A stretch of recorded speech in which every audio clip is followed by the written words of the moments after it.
I want to say Jane is the present day one. Why don't I read these things before I start? Or it can feel very much like, been there, done that, don't want to read it again.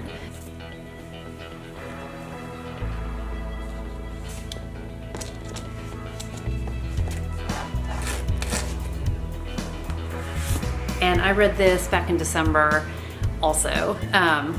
Also, because I read another book in December too. Jeez.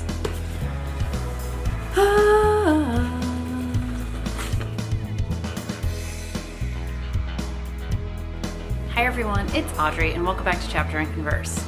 So I had done kind of like a reorg of my bookshelf, and it was like full shambles, needed to get in order, and what I wound up doing was like literally pulling everything off my shelf and looking at every book. And as I was looking at different titles and different books that I had, I started to like really notice like a theme of types of books that I'm interested in, and kind of tropes that are repeated over and over again in books that I have and that I love. And it was sort of interesting to like kind of see like my taste patterns come to life as I was doing this clean out. Or I don't know, maybe I was just having like a real deep kind of a moment that day.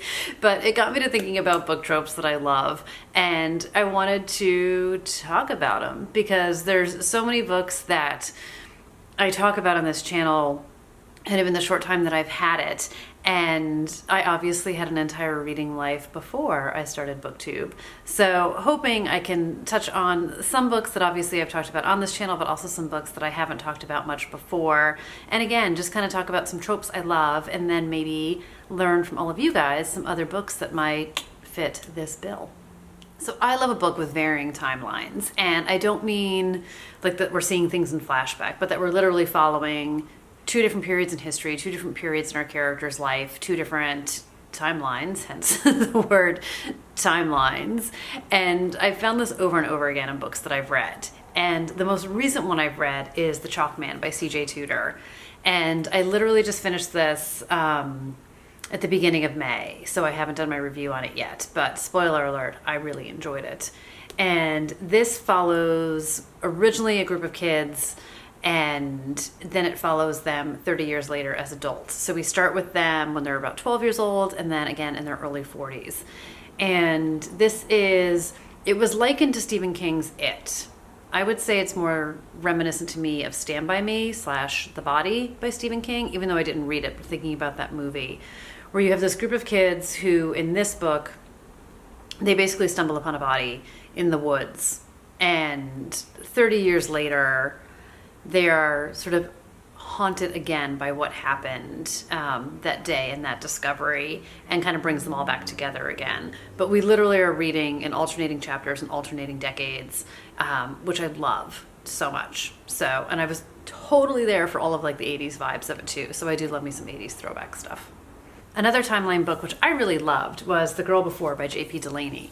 And this is definitely one of those books where there's split opinion on, split feedback if people like it or don't like it. I really liked it, and this is told from two different perspectives, from two different women, Emma and Jane. And Jane is our present day person, Emma is our then before person. And basically Jane moves into this apartment. She was the victim of like a home invasion.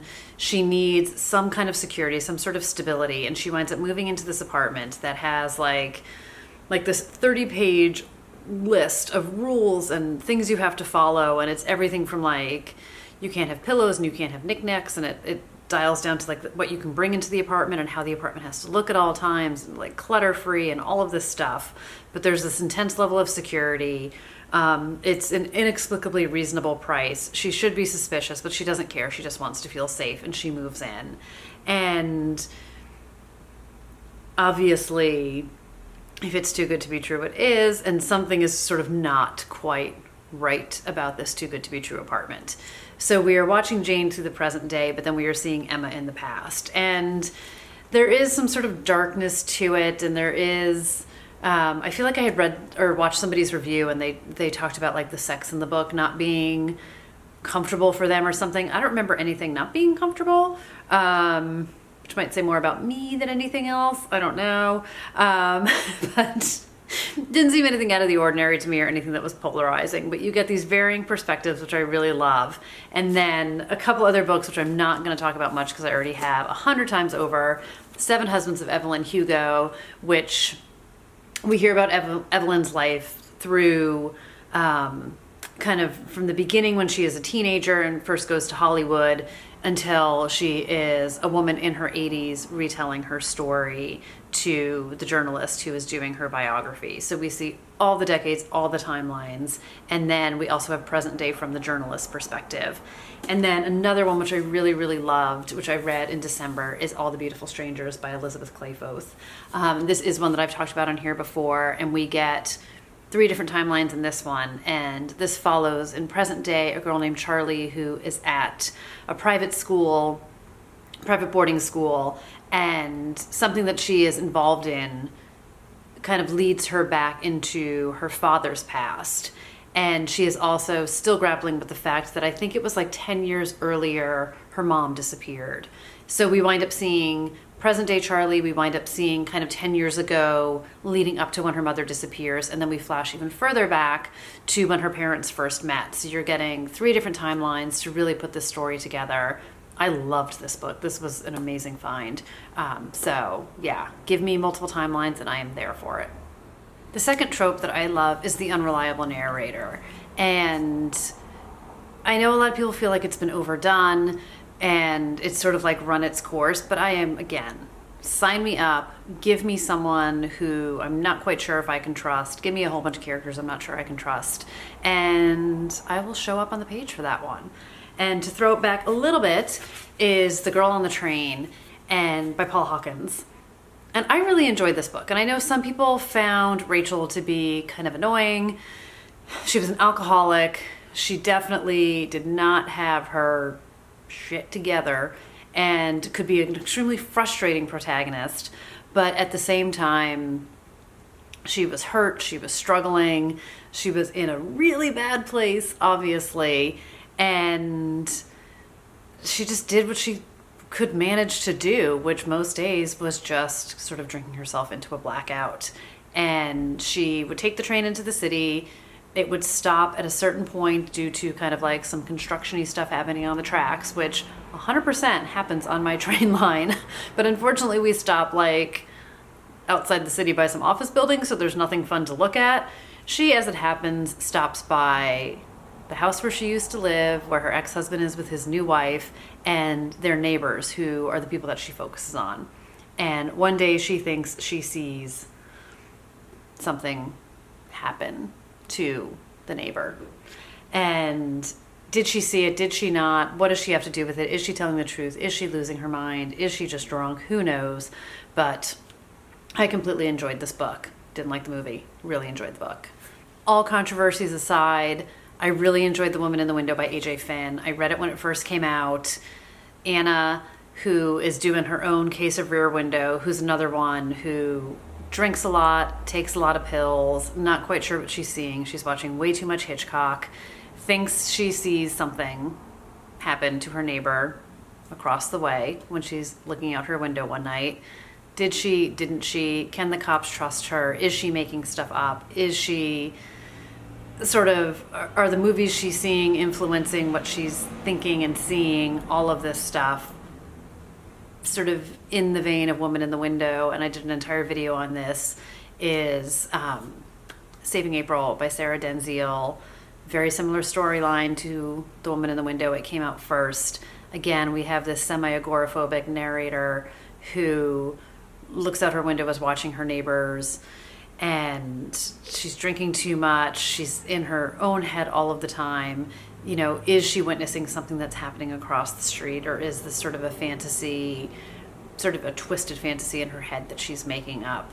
Not quite sure. A book that I've had on my shelf for entirely too long and haven't picked up, but I really need to, is Dead Letters by Kate Dolan Leach. And this is a book about 2 twin sisters, Ava and Zelda. And at some point, so they live in upstate New York, kind of on their family, I want to say it's a winery. Ava leaves, kind of runs away, so to speak, goes to Paris, has a life there, and then a couple years later gets word that her sister Zelda has died. and Ava has to come back to deal with Zelda's death. And Zelda apparently like burned up in a barn, cigarette in hand, and basically kind of set herself on fire. But Ava thinks that this is like a little too convenient and a little bit too neat. And Zelda was kind of always up to some games and always sort of playing a game. And all of a sudden Ava starts to get some clues about Zelda's life and her death. And it's kind of like a scavenger hunt that Ava follows. So I'm not quite sure where it goes. My understanding is like, who can you trust? Who can you believe? I don't know 100% what makes this unreliable narrator, other than that's part of how it was pitched, which is part of why I wanted to read it. But I do need to read this. I would be curious if anyone else has read this book, because this is 100% on my list of books I need to read, because it's been on my shelf for a year unread.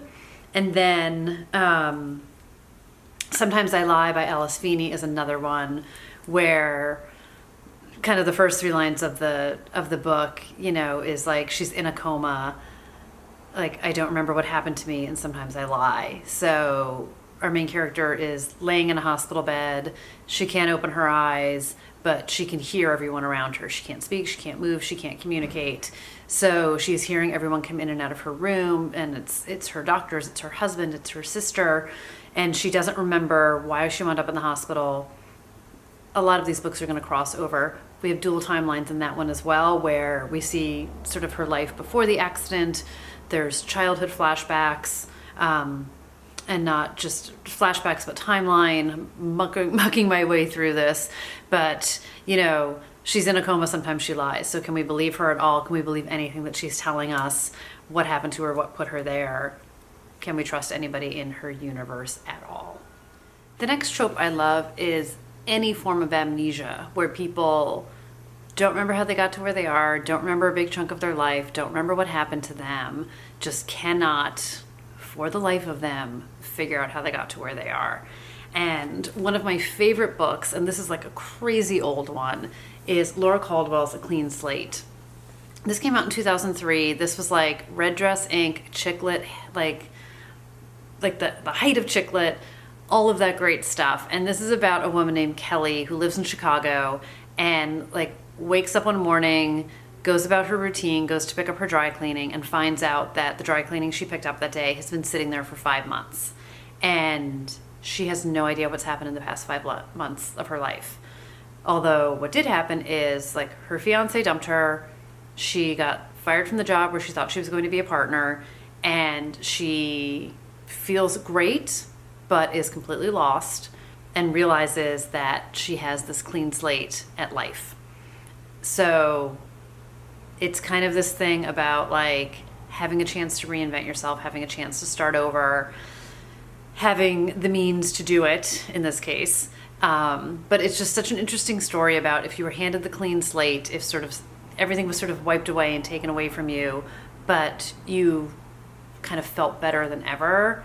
What would you do with your life? What would you do if money didn't matter? What would you do if sort of anything was possible? And I just love the idea of a reinvention, as well as the idea of just not knowing what happened that got you to this point, and sort of how you kind of phoenix rise from the ashes type of a thing. Another great kind of amnesia-y story, if you will, is Anybody Out There by Marian Keyes. And I have talked about my love of Marian on this channel before. And this is, she always has touched on difficult and dark subject matters with humor and with wit and with sensitivity. And I would say this was her first book that maybe felt slightly darker to me, sort of in the telling of it, but still had sort of that wit and humor about it, but definitely went darker than she had in the past. I loved it. So I've talked about this. So she has done a series of books. So they're not a series in the sense that you need to read them in order and they're sequels to each other, but surrounding the Walsh family and all the girls, the daughters in this family. So this one is about Anna Walsh, and she has this great job in New York. She's got a wonderful apartment, a perfect husband, the love of her life, Aiden, and she wakes up in Ireland at her mom's house, with kind of like stitches in her face and a dislocated knee and in recovery mode, but she doesn't know what she's recovering from. And she doesn't know what happened to her. She doesn't know how she got back to Ireland. She doesn't know what she's doing there. And where is her husband? What's happening? Why can't she get in touch with him? Why isn't he there with her? So she returns to New York and is trying to figure out kind of all the pieces of what happened and why her husband has left her. And it is such a beautiful book. It's such a beautiful story. Again, if you haven't read Marian Keyes, you absolutely need to. But this is a book that does kind of a different amnesia. It's not like a chick lit light and fun, even though there's a lot of good humor to it. But it's such a great story, and it's definitely some of Marian Keyes' finest work. And then recently I read What Alice Forgot by Liane Moriarty. And this is a case where Alice has, everything. She's happily married. She just bought a new home. She's pregnant with her first child. Like, life is perfect. And then she wakes up on the floor of her gym, having fallen off her spin bike, and she is getting divorced, has 3 kids, and has no idea where the last 10 years of her life went. And this is a book that I struggled with in the sense that I felt like there was so much potential. There was so much I enjoyed about it. I really enjoyed, we get some dual timelines happening here. So we see Alice in her present day where she basically knows absolutely nothing. Like, she doesn't even know she has kids, never mind what their names are, never mind how to take care of them. And then we flash back to like when she's happily married and she's with her husband and sort of that last bit of stuff that she's remembering. So there were so many good parts to it, but I felt like it got so bogged down in stuff that didn't need to happen. And you easily could have cut like 100 or 150 pages out of this 400 plus, 484 page book and had a much better pace, much better story, much tighter story that would have been much more enjoyable for me. And I did have some frustrations with Alice. I did a whole review on this. But I love the writing. I love Liane Moriarty. This is another book where my opinion is by far not the majority. People love this book. So again, a book with a ton of potential, didn't completely hit the mark with me, but might hit it with you. So I don't not like it. It just wasn't my favorite. And then the last one, which is another one which I feel like has mixed bag, but I completely adore this book, even though it's completely not like an adorable book, it's a thriller, and that's In a Dark, Dark Wood by Ruth Ware. And this is a whole bunch of girls going to a hen party in kind of the English countryside in this super secluded house, and the bride-to-be invites our main character, Nora, who, they were friends, sort of a circle of them were friends, college and after college, and grew apart. But she invites Nora. Nora's not quite sure why, but of course she goes because another one of her close friends is going, and it's like, come on, let's bury the hatchet. You've got to come to this. And then Nora wakes up in the hospital a few days later, having no idea how she got there, having no idea where that hen party took a turn, but she knows that somebody's dead and there are cops outside her hospital room waiting to question her and possibly thinking that she's a murderer, and she, for the life of her, cannot remember what happened. So we also get a dual timeline in this one, which I already told you guys I love. I love this book. I thought this was Ruth Ware's best book out of the 4. So this is my favorite, and I love the story. I love the twists. I love the dual timelines, and I love me some amnesia.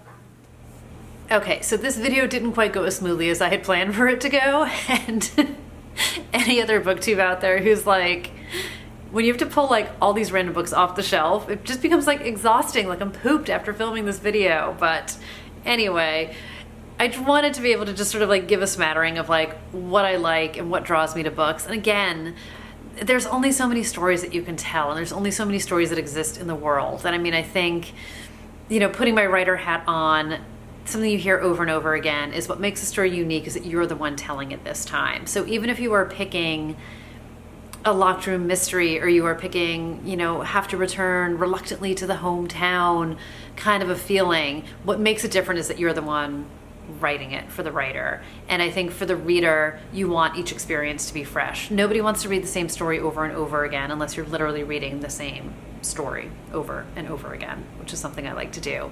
But I think finding authors and finding stories who can put a fresh spin on things, put a fresh light on things, put a fresh perspective on things, take it in a direction maybe you weren't expecting and that hopefully hasn't been taken in the past, is all part of the fun of the experience of reading. So hopefully you guys learned about a couple new books.